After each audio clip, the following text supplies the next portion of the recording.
My God, sa Tagalog. Panginoon ko. Sa Tagalog, ano yun sa Tagalog, Day? My God, in a woman.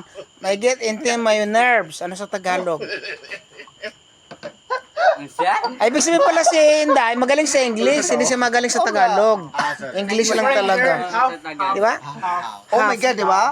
Oh. Oh, Panginoon. God to my nerve, that train the woman. I am having feeling. So sa Tagalog si Inday magaling, pero sa English magaling. Sa Tagalog hindi siya magaling.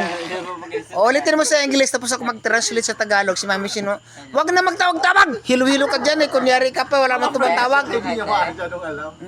O, sige na. Sigam na kaya? Anyan, walang alod, no? Uy, sagutin mo tanong ni Mami Shin mo. Akatingin? Ay, for the ko. Ay, Tanong ni walang Mami Shin. zero na, walang minutes. Kaya nga, walang tumatawag. Siya lang kunyari. Harap mo ulit dito. Ito dang? Walang boses ah. Anyo lang nyo dang?